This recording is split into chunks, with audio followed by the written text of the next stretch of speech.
Hey, how's it going, everyone? Just got a little bitty drive here. Figured I'd let you all know that at 10 p.m. tonight, I'll be on my friend Sarah Corriher's channel, so you can check that out. Um, just search her name, Sarah. Sarah Corriher's Corrriher. So if you check that out on YouTube, you'll find her channel. Um, yeah, and we're going to be talking about a lot of stuff, so it should be a good show. 10 p.m. Eastern time tonight, so check that out.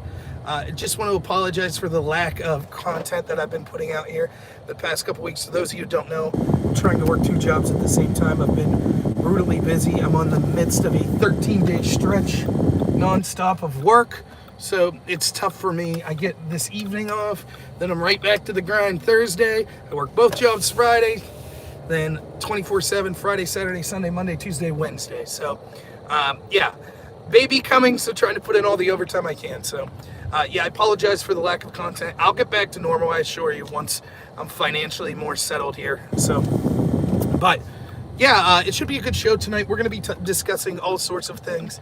So again, 10 p.m. Sarah Corriher's channel tonight. What's up, SJG? Thanks for being here. We have to do something soon. I would love to. So what to talk about here for my 5-minute drive? Let's talk about, we'll go back to something I wanted to talk about. I did a video, the audio stunk on it, so I don't blame people if they didn't watch, but it was about my local county here, Clarion County. Now, in rural Pennsylvania, the county fairs are kind of a big thing, and they're kind of important to a lot of certain sectors of the economy. For example, if you're a food vendor, if you're crafts, if you're a kid that's in 4-H and you're raising livestock and things like that, the county fairs are very important to those people. That's where they get the bulk of their money that keeps them in business throughout the next year. Unfortunately, because of COVID and because of our authoritarian dictator Tom Wolf, the governor of our state, most of these fairs canceled because they would have been too difficult to happen. Clarion County, where I live, was the only fair that I know of in our area that decided to go ahead and have their fair. So as a result, what happened was, it's a weird microcosm of, I'm able to see reactions in real time of people I really know, both in real life and on Facebook, people that I used to be friends with that I know on Facebook and things like that, about what's going on in my hometown and in my home county.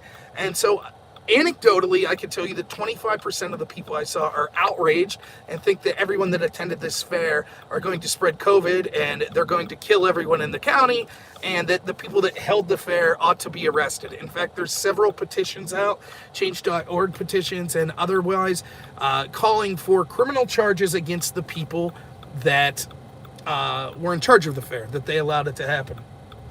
That's 25% of the people fall somewhere in there.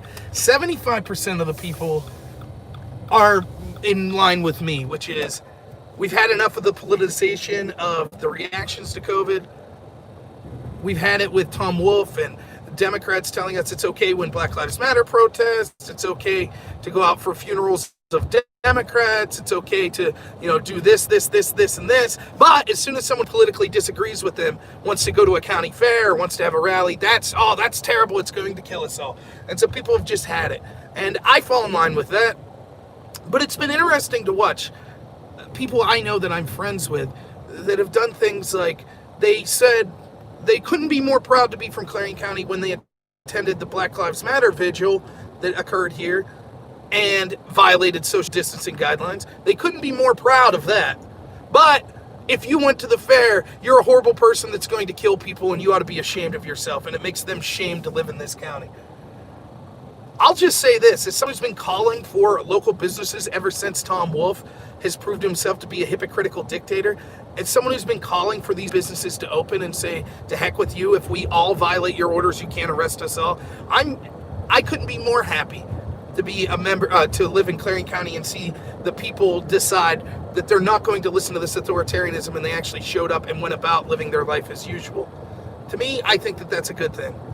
And I just want to say, so that's where it was locally, and I'll have more to say about this tonight on Sarah's channel. Now, I did do a live stream about this a couple days ago, and the audio was terrible. Don't worry, I think I fixed that issue, so you won't see that again. But let me just say a couple more things on COVID before I have to leave here. Notice how it didn't apply to John Lewis's funeral. Were people standing shoulder to shoulder singing? Yep. Now, we were told, and I talked about this in my radio show Saturday, weren't we told that how important these leaders are? Our Democratic and Republican leaders, oh, they're so important to the country. In fact, we actually have special procedures where, what's it called, the designated survivor and things like that, because the leaders of our country are so important that we couldn't have them be in jeopardy all at the same time. So why is it that all of these supposed important people were all allowed to break medical guidance and break social distancing orders to all attend the same funeral? If it's really as deadly as they're suggesting and going to a funeral is a bad idea, why would all of these important leaders all go to the same one? If there wasn't a COVID, all going to get it, right? And it's super deadly. Almost like they don't believe their own garbage. Huh, isn't that weird? In general, we can see what this says infuriates me that I see all over the place. And I've said this over and over again. I can handle a leader, or I can handle people disagreeing me with stuff. Even if it's important things like violating my rights. That's bad, don't get me wrong. But I can accept that more than people that are doing it as hypocrites. That's what infuriates me. When they say, you need to make sacrifices. I was willing to make sacrifices over COVID, even though I thought it was being overblown and politicized. I was willing to make sacrifices. Absolutely. As were most Pennsylvanians and Americans. But why are we asked to make sacrifices that the people in charge aren't making themselves? And so what they're saying by attending John Lewis's funeral is, hey, when your mom died, or when your dad died, or your grandparents, or your loved one, when they died, and we said, sorry, you can't go to the funeral, we matter more than you. Our grieving matters more than you. And it wasn't even grieving. They're virtue signaling at attending John Lewis's funeral because they could say, oh, he was a civil rights icon and I attended this funeral, therefore I'm a good person. That virtue signaling was more important than you being able to go to the funeral of your daughter or of your mother. I know.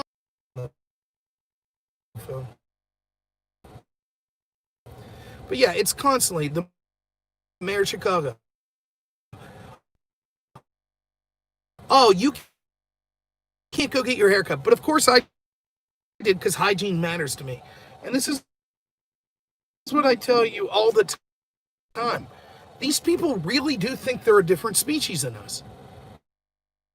They don't see a problem. Look, talking about rights and money. So you can't call out China. Mark Cuban says, I don't live in China. No, but you're directly NBA's developed in China.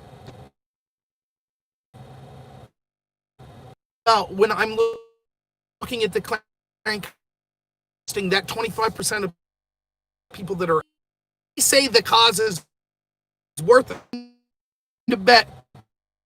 Oh well, just my guess. Yeah, are there people that are more sick and tired of it? So at 10 p.m.